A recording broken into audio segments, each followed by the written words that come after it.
Assalamualaikum semuanya, selamat pagi, siang, sore, dan malam.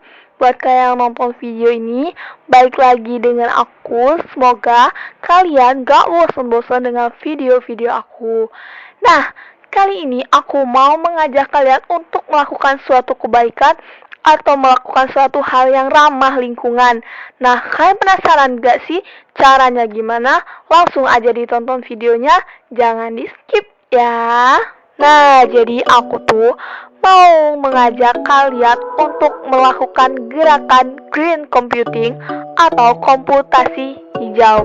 Nah, sebelum aku mengajak kalian untuk melakukan green computing, aku mau jelasin dulu apa itu green computing, oke? Nah, jadi beberapa dari kalian mungkin gak asing dengan kata green computing, dan mungkin ada juga yang merasa asing dengan green computing. Jadi, pengertian dari green computing ini adalah gerakan komputasi ramah lingkungan yang digalakkan untuk meminimalisir atau menghilangkan sama sekali dampak buruk dari penggunaan teknologi bagi lingkungan. Nah, biar kalian makin paham maksud dari green computing ini apa, aku akan kasih lihat slide PowerPoint dari dosen aku yang udah dosen aku buat.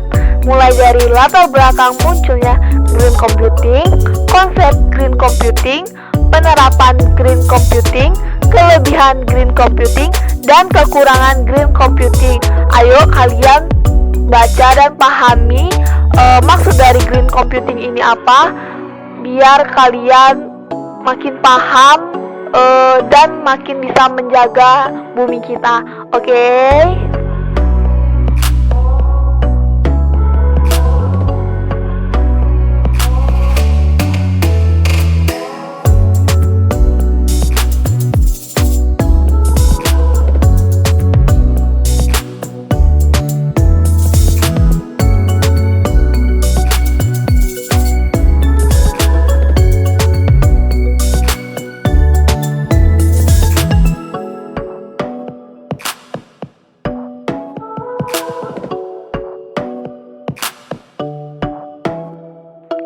Nah, karena aku udah kasih lihat slide PowerPoint dari dosen aku tadi, aku mau menjelaskan sedikit tentang green computing ini, bagaimana penerapannya, kelebihan dan kekurangannya, manfaatnya, serta yang lainnya.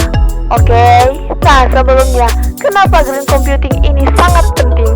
Karena saat ini dunia sedikit banyak telah berubah, baik dari iklim, musim, dan perubahan alam itu sendiri.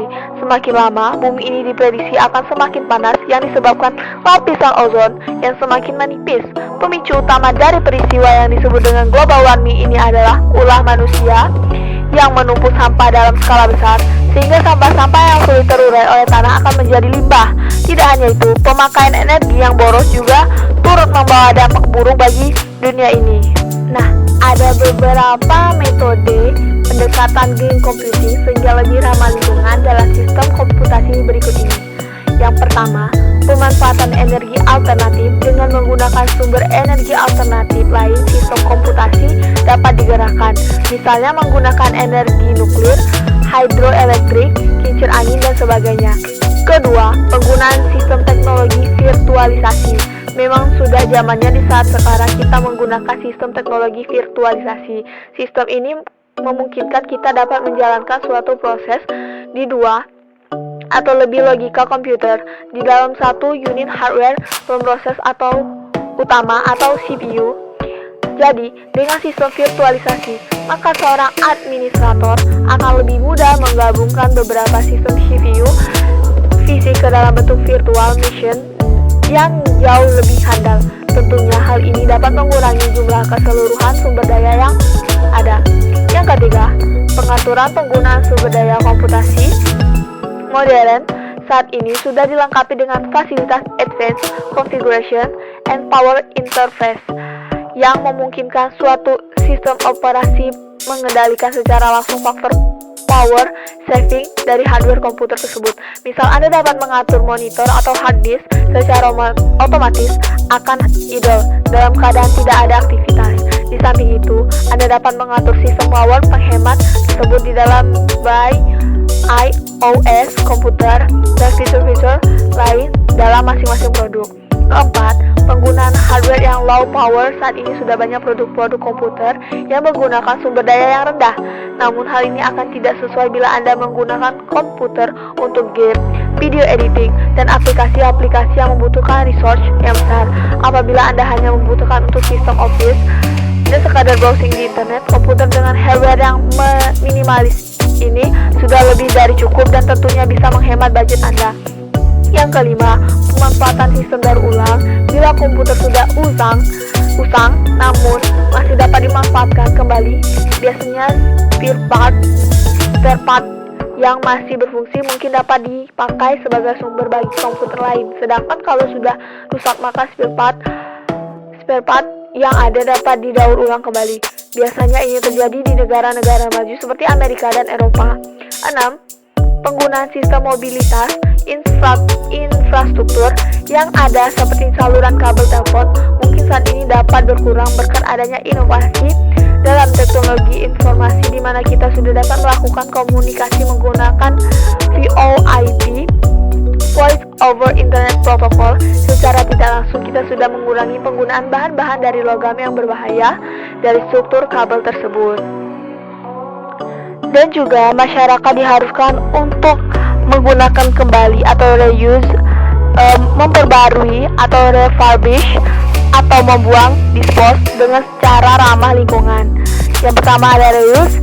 Banyak organisasi dan individu membeli komputer baru untuk setiap proyek atau setiap 2 tahun sekali. Sebaliknya, masyarakat diharuskan menggunakan komputer yang lebih tua jika memenuhi persyaratan. Jika tidak, harus memberikan kepada seorang yang dapat menggunakannya dalam proyek atau unit lain. Dengan menggunakan hardware untuk jangka waktu lama dapat mengurangi jumlah jejak lingkungan yang disebabkan oleh manufaktur komputer dan pembuangan atau disposal. Yang seterusnya ada refurbish.